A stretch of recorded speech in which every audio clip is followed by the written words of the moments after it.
This is a CBS News special report. I'm Charlie Rose with Norah O'Donnell in New York. President Obama is about to speak at the White House. He will address problems with the veterans' health care system. The president just met with Veterans Affairs Secretary Eric Shinseki and White House Deputy Chief of Staff Rob Neighbors, who's reviewing VA health care policies. Major Garrett is at the White House. Major, what do we expect to hear from the president? Well, the first thing we expect to hear from the president is no announcement about Aaron Shinseki having to resign or being fired or in any way being held immediately accountable for the problems that have arisen under his watch throughout the VA health system itself.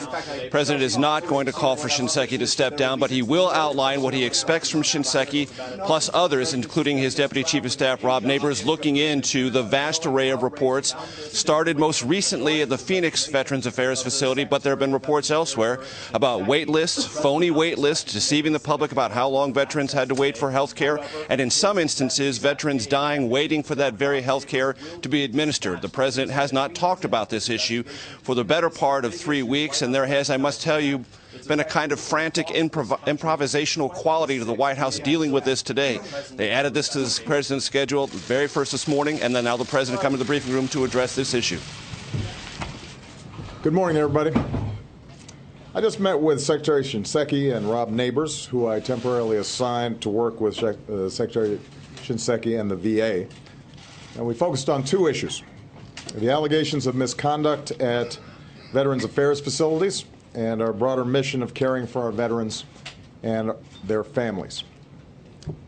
As Commander-in-Chief, I have the honor of standing with our men and women in uniform at every step of their service. From the moment they take their oath, to when our troops prepare to deploy, to Afghanistan, where they put their lives on the line for our security, to their bedside, as our wounded warriors fight to recover from terrible injuries.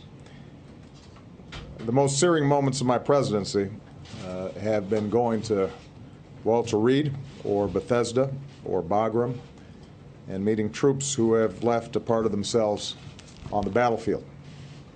And their spirit and their determination to recover and often to serve again is always an inspiration. So these men and women and their families are the best that our country has to offer. They've done their duty, and they ask nothing more than that this country does ours, that we uphold our sacred trust to all who have served. So when I hear allegations of misconduct, any misconduct, whether it's allegations of VA staff covering up long wait times or cooking the books, I will not stand for it.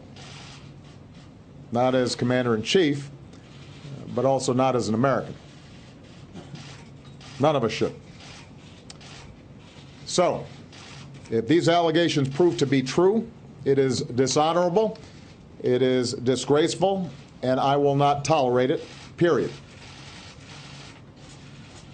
Here's what I discussed with Secretary Shinseki this morning. First, anybody found to have manipulated or falsified records at VA facilities has to be held accountable. The Inspector General at the VA has launched investigations into the Phoenix VA and other facilities, and some individuals have already been put on administrative leave. I know that people are angry and want swift reckoning. I sympathize with that. But we have to let the investigators do their job and get to the bottom of what happened. Our veterans deserve to know the facts. Their families deserve to know the facts.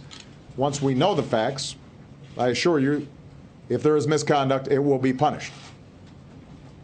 Second, I want to know the full scope of this problem. And that's why I ordered Secretary Shinseki to investigate.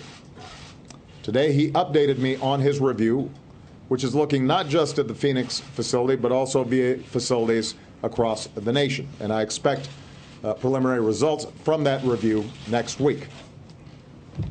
Third, I've directed Rob Neighbors to conduct a broader review of the Veterans Health Administration, the part of the VA that delivers health care to our veterans. And Rob's going to Phoenix today. Keep in mind, though, even if we had not heard reports out of this Phoenix facility or other facilities, we all know that it often takes too long for veterans to get the care that they need. That's not a new development.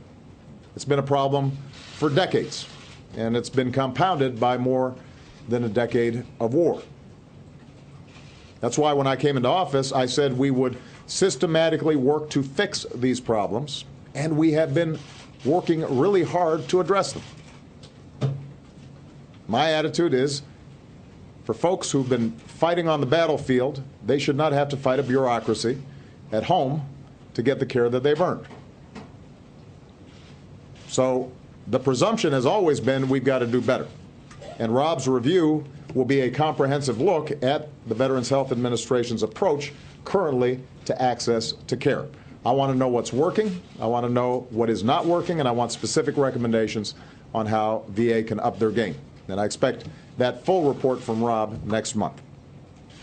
Number 4, I said that I expect everyone involved to work with Congress, which has an important oversight role to play.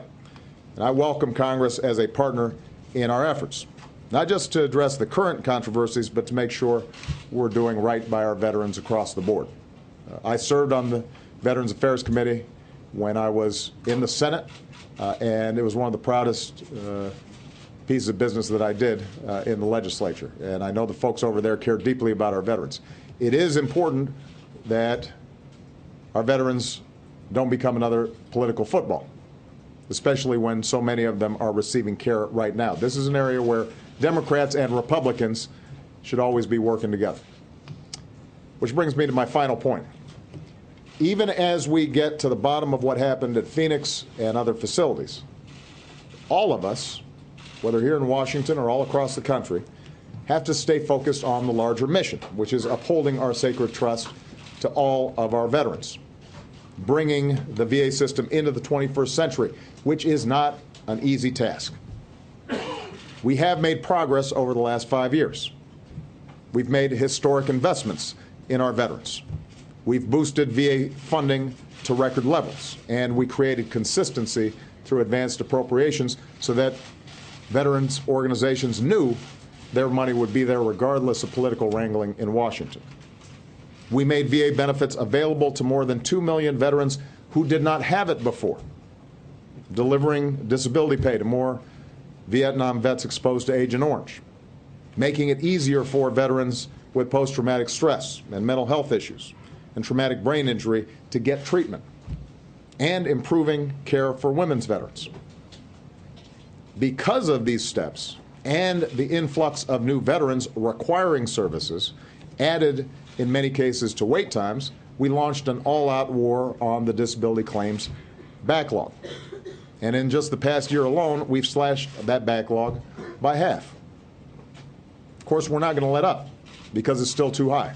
We're going to keep at it until we eliminate the backlog once and for all. Meanwhile, we're also reducing homelessness among our veterans. We're helping veterans and their families, more than 1 million so far, pursue their education under the post-9/11 GI Bill. We're stepping up our efforts to help our newest veterans get the skills and training to find jobs when they come home. And along with Michelle and Joe Biden and joining forces, we've helped hundreds of thousands of veterans find a job. More veterans are finding work, and veterans' unemployment, although still way too high, is coming down. The point is, caring for our veterans is not an issue that popped up in recent weeks. Some of the problems with respect to how veterans are able to access the benefits that they've earned, that's not a new issue. That's an issue that I was working on when I was running for the United States Senate. Taking care of our veterans and their families has been one of the causes of my presidency, and it is something that all of us have to be involved with and have to be paying attention to.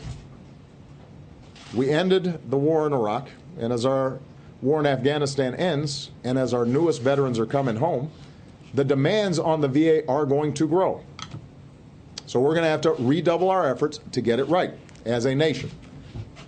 And we have to be honest that there are and will continue to be areas where we've got to do a lot better. So today I want every veteran to know we are going to fix whatever is wrong, and so long as I have the privilege of serving as Commander-in-Chief, I'm going to keep on fighting to deliver the care and the benefits and the opportunities that your families deserve, now and for decades to come. That is a commitment to which I feel a sacred duty to maintain.